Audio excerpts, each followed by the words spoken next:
The signal came from the darkness between stars, a faint whisper that most sensors would have ignored entirely. But the Valkyrie Dominion had spent centuries listening to the void, hunting for new worlds to consume and new species to enslave. And so when the listening station on the frozen moon of Kethver detected this strange electromagnetic pulse, it was immediately flagged and sent to High Command. High Inquisitor Torvain stood in his war chamber aboard the dreadnought Obsidian Maw, his scaled hands clasped behind his back as holographic displays flickered before him, showing the origin point of the signal, a small yellow star in an uncharted region of the galaxy's outer spiral arm. "What do we know?" Torvain asked, his voice a low rumble that made his subordinates tremble. Senior Analyst Vreth stepped forward, her claws clicking nervously against the metal floor as she activated a secondary display that showed the decoded contents of the transmission. "The signal is primitive, High Inquisitor," she explained, her tone carrying the dismissive confidence that the Dominion's officers were trained to display when discussing lesser species. "It consists of basic mathematical sequences, simple radio waves, and crude visual representations of the species that sent it." The hologram shifted to show the images contained within the signal, and Torvain felt his lipless mouth curl into what passed for a smile among his kind. The creatures were soft and small, with no scales or armor to protect their fragile bodies, no claws or fangs to defend themselves, and no apparent natural weapons of any kind. They stood upright on two legs, their skin pale and exposed, their eyes forward-facing like prey animals who needed to watch for predators. "Pathetic," Torvain declared, and the officers around him murmured their agreement. "What is their technological level?" Vreth consulted her datapad before responding, her confidence growing with each word she spoke. "Based on the nature of the signal and the technology required to produce it, we estimate they are in the early stages of their development, perhaps capable of basic space flight within their own solar system, but nothing more advanced than chemical propulsion and primitive computing systems." "Category 7, then," Torvain said, using the Dominion's classification system for species deemed too weak to pose any threat. Category 7 meant the species was considered pre-spacefaring prey, suitable only for harvesting. Their world would be stripped of resources, their population enslaved or eliminated depending on their usefulness, and their culture erased from history as if it had never existed at all. This was the way of the Valkyrie Dominion, and it had been this way for over 1,000 years, ever since the first Valkyrie warships had left their homeworld and discovered that the galaxy was full of weak and soft creatures just waiting to be conquered. Torvain turned to his fleet commander, a battle-scarred veteran named Kesseth, who had overseen the subjugation of 3 worlds during his long career. "Dispatch a reconnaissance vessel to observe this species and confirm our assessment," Torvain ordered. Though his tone made it clear that confirmation was merely a formality. "I want detailed scans of their world, their population centers, and their military capabilities, such as they are." Kesseth bowed his massive head in acknowledgement. "It will be done, High Inquisitor. Shall I send the Silent Fang?"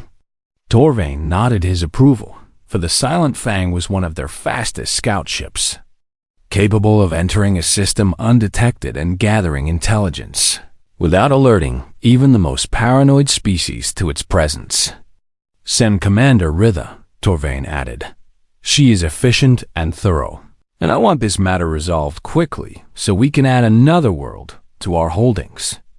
The order was transmitted across the vast communication network of the Dominion, traveling through relay stations and hyperspace beacons until it reached Commander Ritha herself, who received it with the cold satisfaction of a predator being told where to find easy prey. She gathered her crew of 37 Valkyrie warriors and technicians, briefed them on their mission, and set course for the distant yellow star that the soft creatures called Sol. As the Silent Fang entered hyperspace, its engines tearing a hole in the fabric of reality itself. None of the crew members thought to question why a species would broadcast its location to the universe. None of them considered that such a signal might be intentional. A beacon designed not to make contact but to draw attention. And none of them knew what Torvain himself did not know, that the signal they had intercepted was old, so very old. It had been traveling through the void for over 100 years, crawling at the speed of light across the immense distances between stars, and in that time, the species that it sent, it had changed in ways that the Valkyrie could not possibly imagine. The soft creatures had discovered that the universe was not empty. They had intercepted Valkyrie communications decades ago, had decoded their language and studied their tactics and learned everything there was to know about the great predator that ruled this region of space. And they had prepared. In hidden shipyards carved into asteroids and buried beneath the surfaces of moons, the soft creatures had built weapons the likes of which the galaxy had never seen. They had studied the technology of a dozen species and improved upon it, had learned from the failures of every conquered civilization, and had sworn that they would never share their fate. But all of this was unknown to High Inquisitor Torvain as he stood in his war chamber, already imagining the glory that would come from adding another world to the Dominion's vast empire. He looked at the image of the blue and green planet one more time, noting its abundant water and rich atmosphere, its teeming population and untapped resources. Such a small world, he mused aloud, his officers listening with reverent attention, and such a weak species to inhabit it. They should be grateful that the Dominion will give their existence meaning. The officers laughed at their master's joke, for they knew that the soft creatures would soon learn what every other conquered species had learned.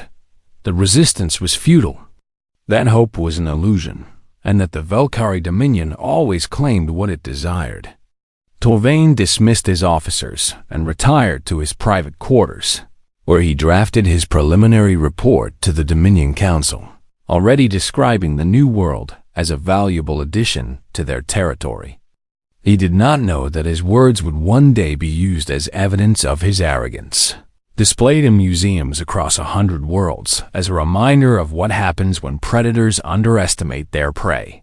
He did not know that the soft creatures had a name for themselves, a name that would soon be spoken with fear and respect across the entire galaxy. They called themselves humans, and they had been waiting for this moment for a very, very long time. The Silent Fang dropped out of hyperspace at the edge of the Sol system, its engines humming quietly as Commander Ritha stood at the center of her bridge, her yellow eyes scanning the tactical displays that surrounded her. "Report," she commanded, her voice sharp and cold like the blade she carried at her hip. Her sensor officer, a young male named Thresh, worked his console with practiced efficiency before responding. "We have arrived at the designated coordinates. Commander, the yellow star is directly ahead, and I am detecting 9 planetary bodies in orbit around it, including the target world, which is the 3rd planet from the star." Ritha nodded, pleased that the journey had been uneventful, and ordered her crew to begin their standard reconnaissance protocols. "Activate stealth systems and take us closer," she instructed. "I want full scans of the target world within 6 hours." The Silent Fang was one of the most advanced scout vessels in the Dominion fleet, equipped with cloaking technology that bent light around its hull and masked its energy emissions, making it virtually invisible to any known form of detection. As the ship glided silently through the outer reaches of the Sol system, passing by a massive ring planet that the humans called Saturn, Ritha expected to see the signs of a primitive civilization's scattered satellites in orbit, radio chatter between population centers, perhaps even crude spacecraft attempting to explore their neighboring planets. But she found none of these things.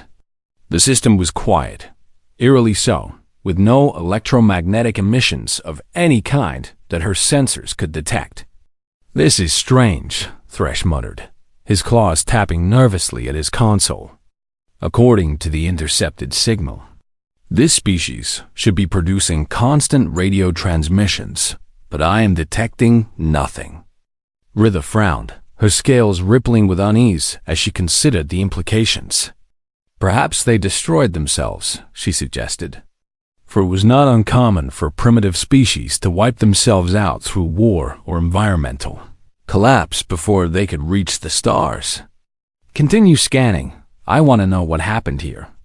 The Silent Fang continued its approach, passing the massive red planet that the humans called Mars, and finally coming within scanning range of the target world itself. It was beautiful, Ritha had to admit, a sphere of blue oceans and green continents, wrapped in a thin layer of white clouds that suggested a temperate climate and abundant water. But something was wrong. "Commander, I cannot penetrate the planet's atmosphere," Thresh reported, his voice now carrying a note of genuine alarm. "Some form of interference is blocking our sensors. I have never seen anything like it." Ritha moved to stand beside her sensor officer, examining the readings for herself, and what she saw made her blood run cold. The interference was not natural, it was artificial. A carefully constructed barrier that prevented any external scans from reaching the surface. And that meant the humans were not the primitive species the Dominion had believed them to be. "Launch a probe," Ritha ordered, her voice steady despite the fear that was beginning to creep into her hearts. "We need to know what is down there." Thresh obeyed, and a small reconnaissance drone shot forth from the Silent Fang, racing toward the blue planet at high speed. They watched its progress on the tactical display, tracking its signal as it entered the upper atmosphere and began its descent toward the surface below. And then, without warning, the signal vanished. "What happened?" Ritha demanded, spinning to face her communications officer. "Unknown. Commander, the probe simply stopped transmitting, as if it had been destroyed or disabled."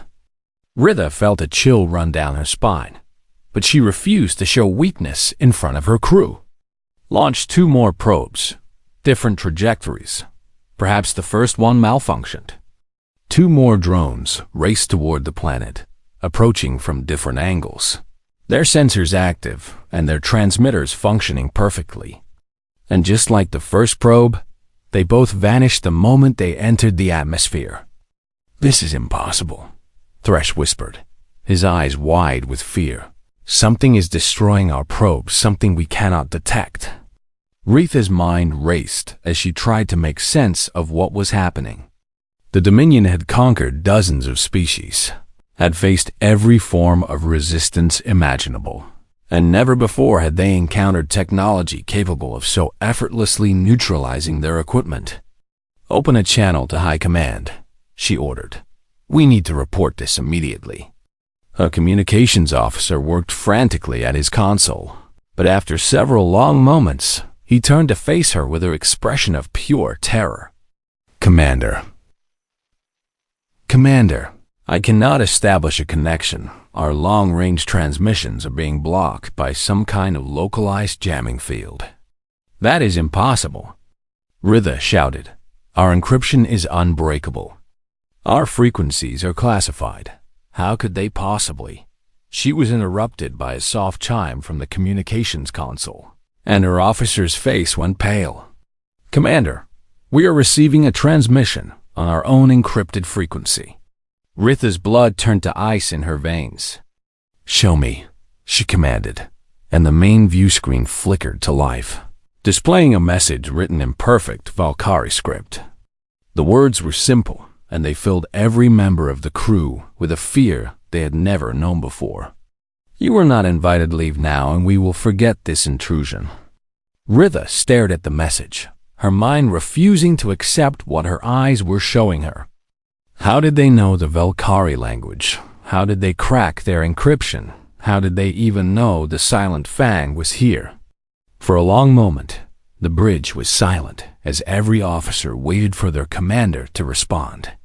Ritha knew she should retreat, should report back to the Dominion, and warned them that the humans were far more dangerous than anyone had anticipated. But her pride would not allow it. She was a commander of the Valkyrie Dominion, a warrior who had never known defeat, and she would not flee from a species that had been classified as prey. "Charge all weapons," she snarled, her fear transforming into rage. "We will show these creatures what happens when they threaten the Dominion." Her crew hesitated for just a moment before obeying, and the Silent Fang's weapon systems came online with a familiar hum. "Set course for the planet," Ritha commanded. "We will burn their cities and enslave their people, and their jamming technology will be a gift for the High Inquisitor." The ship surged forward, its engines pushing it toward the blue planet at maximum speed. Ritha stood tall on her bridge, convinced that she was about to teach these arrogant humans a lesson they would never forget.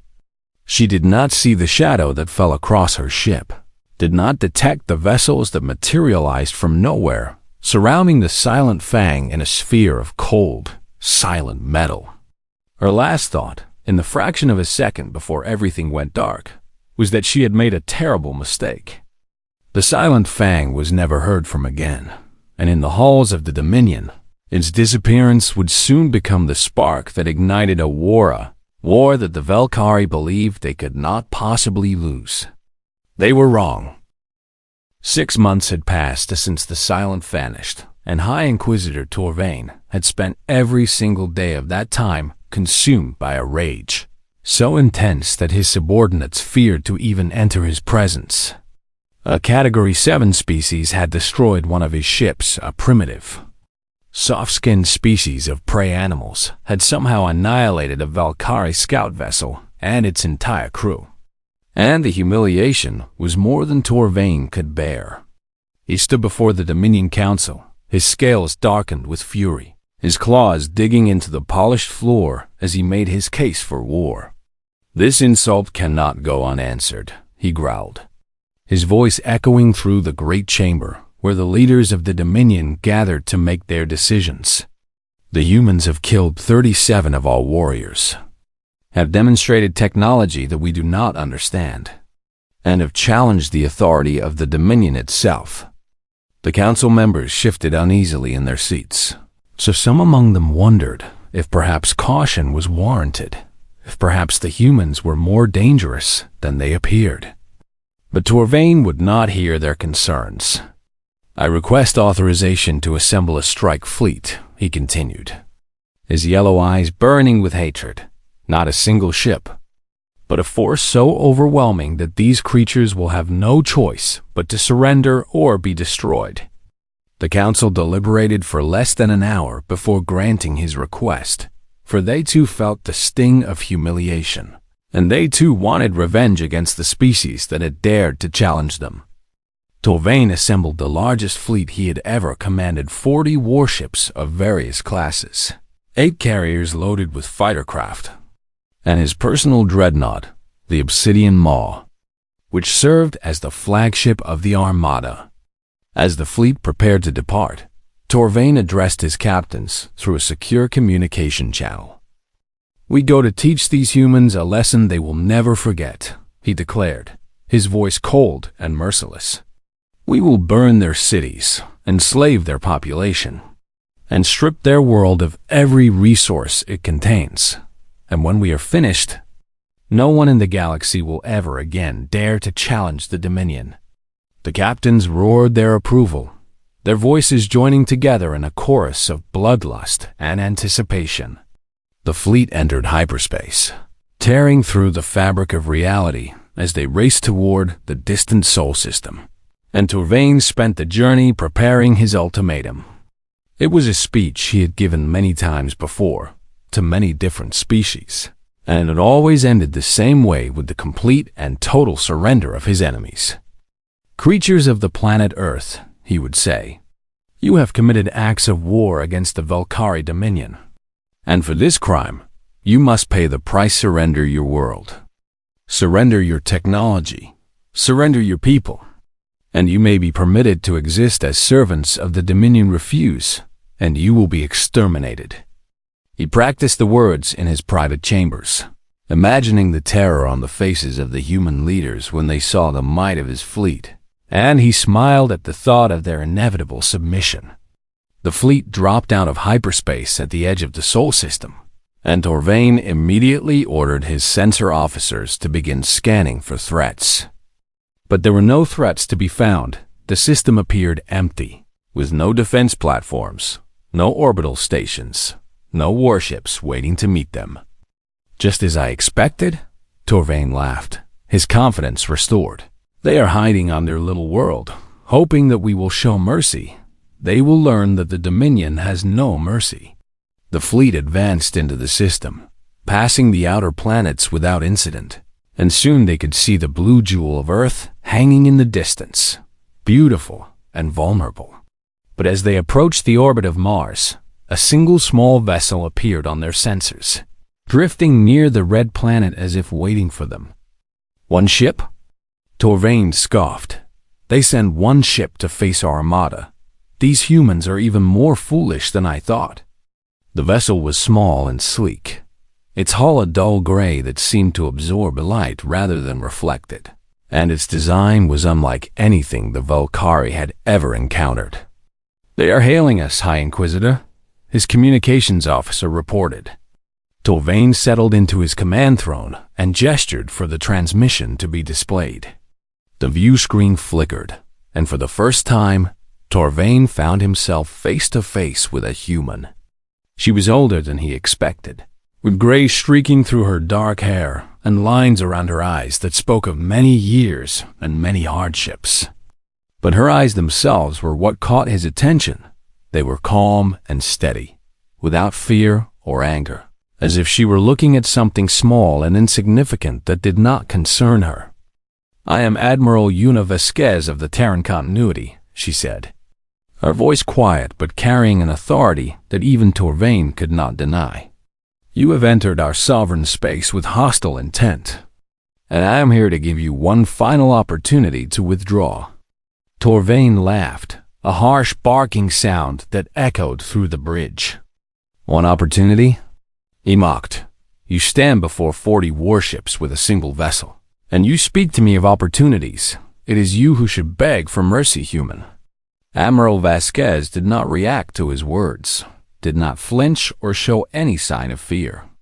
"You were warned once, when your scout ship entered our system," she said. "That warning was not heeded, and your ship was neutralized. This is your second warning. I promise you, there will not be a third." "Enough of this," Torvain snarled. "I will not negotiate with Preyal ships. Advance on the human world and destroy this vessel if it attempts to interfere."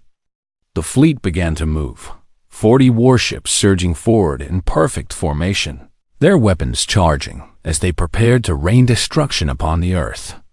Admiral Vasquez watched them come, and slowly, almost sadly, she nodded her head. "Very well," she said, and there was something in her voice that made Torvain pause, something that sounded almost like pity. "I had hoped it would not come to this, but you have made your choice." She cut the transmission, and her small vessel began to drift away, as if retreating from the approaching armada. Torvain smiled, savoring his victory, certain that the humans had finally realized the hopelessness of their situation. He did not know that Admiral Vasquez was not retreating. She was simply getting clear of the destruction that was about to unfold. And he did not know that behind Mars, behind the asteroids, behind every moon and planet in the system, something was awakening, something that would soon teach the Valkyrie the true meaning of fear. For 3 long seconds, nothing happened, and High Inquisitor Torvain allowed himself to believe that the human admiral had been bluffing, that her warning had been nothing more than empty words designed to frighten him into retreat. Then his sensor officer screamed. It was not a sound that Torvain had ever heard a Valkyrie warrior make. It was a noise of pure, primal terror. The kind of sound that prey animals made when they realized that death was coming, and there was nothing they could do to stop it. "What is it?" Torvain demanded, rising from his throne, but even as the words left his mouth, He saw the answer on the tactical display, and his blood turned to ice. Ships were appearing everywhere, not materializing from hyperspace, but simply becoming visible, as if they had been there all along.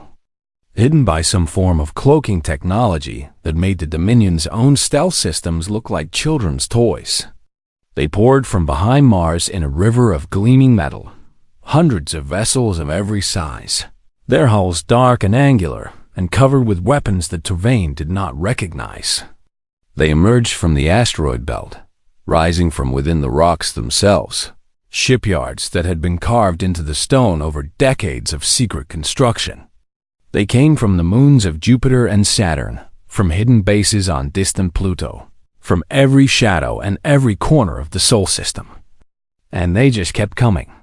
How many? Torvain whispered, his voice barely audible over the alarms that were now screaming throughout the bridge. His sensor officer's claws trembled as he worked his console, trying to count the vessels that were now surrounding the Valkyrie fleet. "Thousands, High Inquisitor," he finally reported, his voice hollow with shock. "I am detecting over 3,000 warships, and more are appearing every second." Torvain stared at the display, unable to comprehend what he was seeing. The humans had been classified as Category 7 primitive, weak, incapable of spaceflight beyond their own solar system, and yet here they were, fielding a navy larger than the entire Valkyrie Dominion had ever assembled. "This is impossible," Fleet Commander Kesseth growled, his scales rippling with fear and confusion. Where did they get the resources? Where did they get the technology? How did they build all of this without us knowing? But Torvain understood, in that terrible moment, exactly what had happened. The signal they had intercepted was over a century old, and in that time, the humans had been watching, listening, learning. They had decoded Valkyrie communications, had studied Dominion tactics and technology, had analyzed every conquest and every failure, and they had used that knowledge to prepare for this exact moment. The signal had not been a mistake. It had been bait. "All ships, defensive formation." Torvain roared, finally finding his voice. "Prepare to repel enemy attack." But even as his captains scrambled to obey, the human fleet opened fire. And what happened next was not a battle. It was a demonstration. Gleams of energy unlike anything the Valkyrie had ever seen lanced across space, striking the Dominion warships with surgical precision. But they did not destroy the ships. Instead, they seemed to bypass the shields entirely, penetrating the hulls and striking the power cores within, shutting them down without causing any explosions or casualties.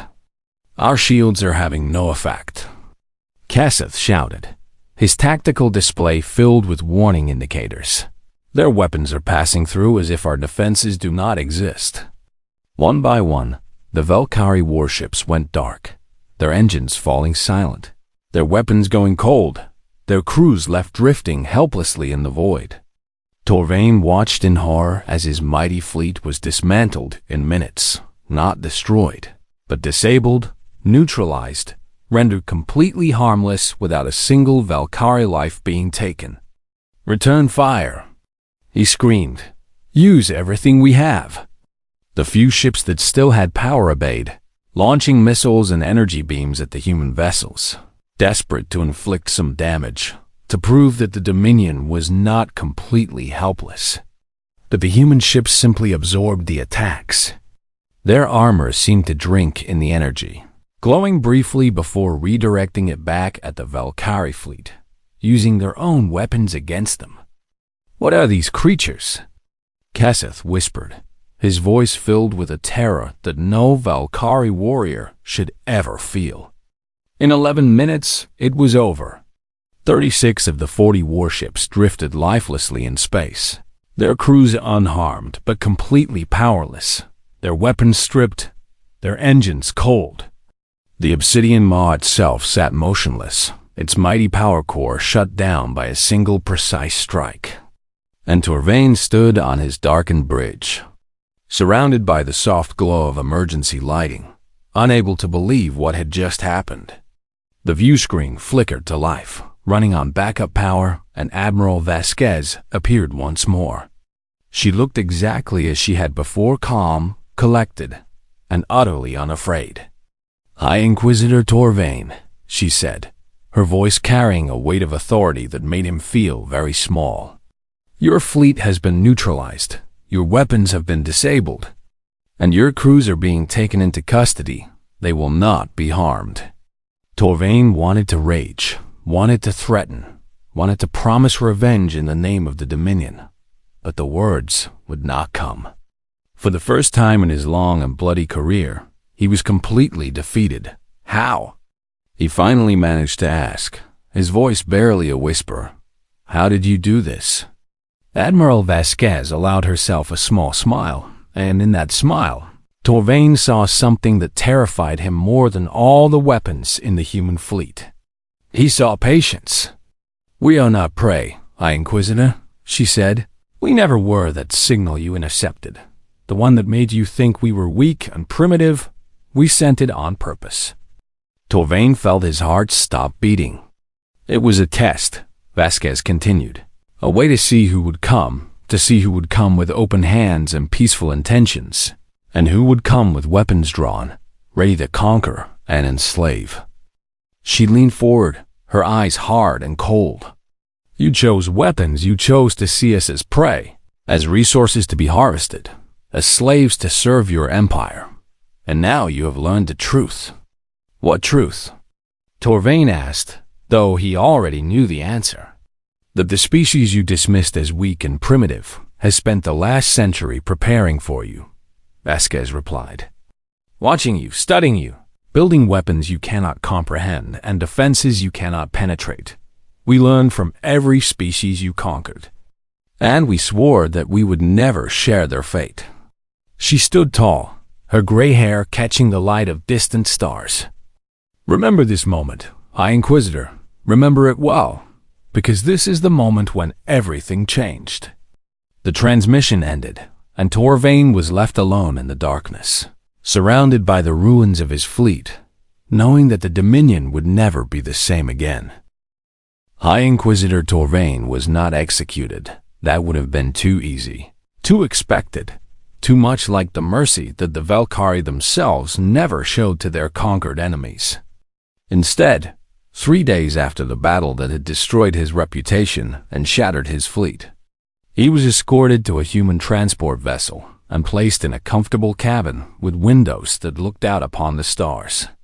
His surviving crew members were treated the same way, given food and water, provided with medical care for their minor injuries, and spoken to with a respect that none of them had ever shown to any species they had encountered.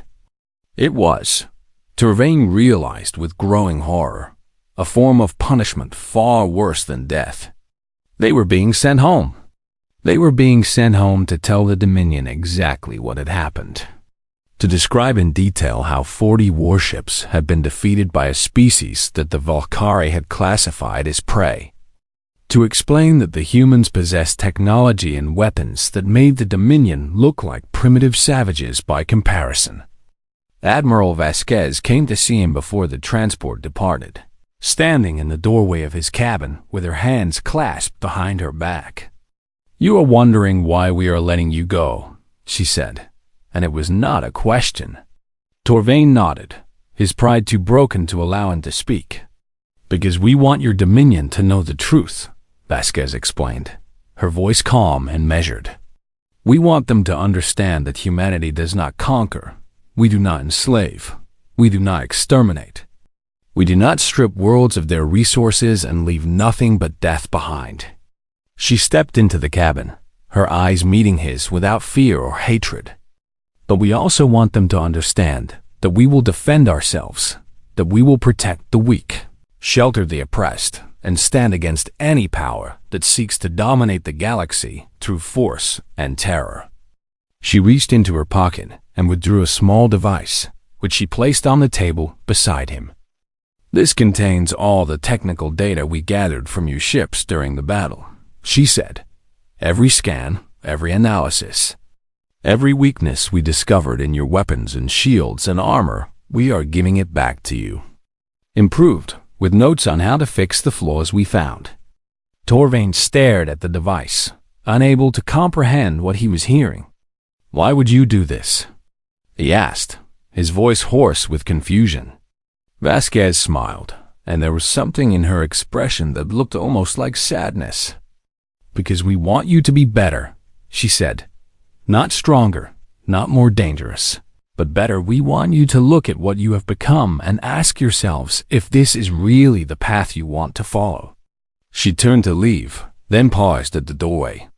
The galaxy is vast, High Inquisitor, and there is room enough for all of us, but only if we choose to share it rather than fight over it. Then she was gone, and Torvain was left alone with his thoughts and his shame. The transport carried him and his crew back to Dominion space, and when they arrived, the news of their defeat spread like wildfire through the Empire. At first, the Council refused to believe it. 40 warships defeated by a single species, without a single human casualty, in less than 15 minutes, but the evidence was undeniable. And soon the truth could no longer be hidden. The effect on the Dominion was immediate and devastating. 3 of their vassal species, races that had been conquered and enslaved generations ago, sent messages to the Terran continuity requesting asylum, and the humans accepted them without hesitation. 5 more species followed within the year, and suddenly the great Valkyrie Dominion found its empire shrinking, its power fading, its reputation in ruins. Some in the Council called for war, for a massive assault on the Sol system that would overwhelm the humans through sheer numbers, but cooler heads prevailed. If the humans could defeat 40 ships so easily, what would they do to 400 or 4,000? And so the Dominion did something it had never done before in its 1,000-year history. It sent an ambassador to Earth, not to demand surrender, but to request peace. The humans accepted the ambassador graciously, treated him with respect and dignity, and began the long process of negotiating a treaty that would change the galaxy forever. Years passed, and the changes continued.